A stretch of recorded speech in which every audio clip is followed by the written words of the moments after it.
who was vilified in their time, but in hindsight was completely right. Story 1. Ignaz Semmelweis. The world didn't know about germs yet, but he saw that way less women were dying from childbirth when midwives attended the births than when doctors did. Doctors were coming from autopsies and wrecking women's shit. Ignaz suggested they start washing their hands, and people lost their f***ing minds. Doctors ridiculed him and everyone hated him. He had a nervous breakdown, was committed to an insane asylum, beaten by the guards, and died from a gangrenous wound as a result of the beating. Story 2. UK won here, but Iraq weapons inspector David Kelly. He was commissioned to write a report on Saddam's weapons capability. But because his report did not paint Iraq as an immediate threat, the UK government intervened and edited his report. His work was then used to justify the invasion of Iraq. He killed himself shortly after. Story 3. Patricia Stallings comes to mind. Convicted of poisoning her first child, gave birth in prison, kid got taken away, and the kid also dies. Instead of poisoning it was now found it was a genetic defect that had similar effects as poisoning with antifreeze. Story 4. Nicolaus Copernicus theorized that the planets actually circled the sun instead of the other way around. The church initially accepted heliocentricity, but banned his views in 1600s. Story 5. Sinead O'Connor was vilified when she ripped up a picture of the Pope on SNL for child abuse and criticizing the Catholic Church. Over the following decades, we realize how devastatingly right she was about the whole thing. Story 6.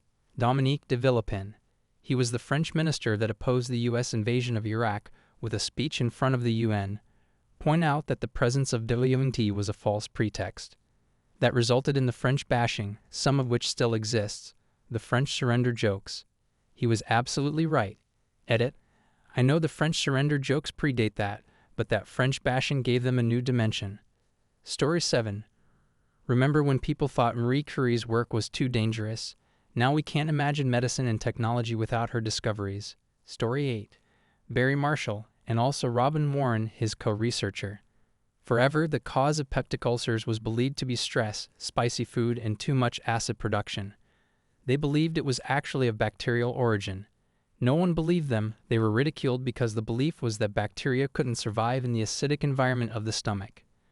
Not until Barry took a cocktail of H. pylori bacteria, which caused him to have massive inflammation of the stomach, which was found to be colonized with the bacteria, but a course of antibiotics later, and it was gone.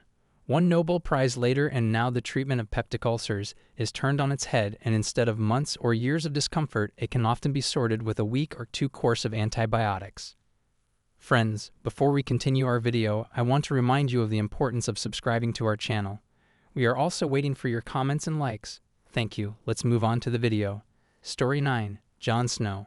He tried to remove the handle of the water pump in London that was drawing its water downstream from a sewage pipe.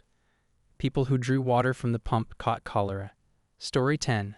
Lindy Chamberlain. The dingo killed my baby lady. She was vilified, mocked, and ridiculed across the world. She then spent 3 years in prison before it turned out she was actually telling the truth the whole time, and a dingo did, in fact, kill her baby. Story 11. Dixie Chicks. They were against the 2003 invasion of Iraq, and publicly said so. They were effectively canceled by the right as a result. Turns out they were correct. There were no weapons of mass destruction.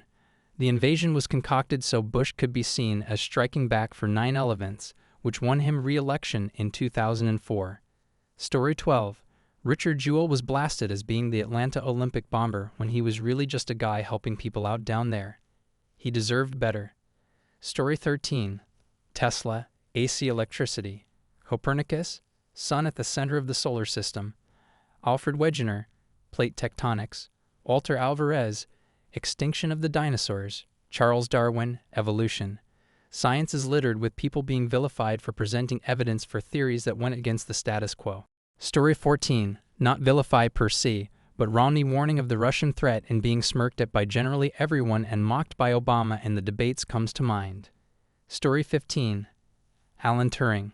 It's a bit of a stretch, but he was treated like a villain for doing absolutely nothing wrong. All he ever did was help secure victory over Germany and exist. Story 16. Stella Lee Beck, the woman who sued McDonald's after being burned by hot coffee, was vilified as the poster child for frivolous lawsuits. After she died, pictures of her burns were published and they are graphic. Story 17. The Leave Britney Alone person. Everyone was clowning on them at the time, but then everyone learned about Britney's conservatorship and everything, and now everyone thinks Britney needs to be left alone. Story 18. Peter Singer, the philosopher who wrote a book about animal liberation and animals' rights many years ago, was unfairly smeared as being a fascist and against disabled people. This was actually a complete misunderstanding of his position, and he was subjected to violence and deplatforming as a result. Probably this happened because he was arguing that eating animals is morally wrong, a position that is still controversial, but much less so today. Now veganism is a recognized life choice. Back then it was seen to be radical and almost crazy. Story 19. Myself. Comic books, fantasy, tattoos, dyeing your hair and wearing all black are cool enough for the mainstream now and can be seen in trendy fashion brand ads now. I got bullied and smacked around for all that stuff. Story 20. Climate activists. This is a good note to end on. Please write your stories in the comments. I'll be happy to add them to future videos. Also, you can rate our other videos. We would be very grateful. Thanks for watching. Have a nice day.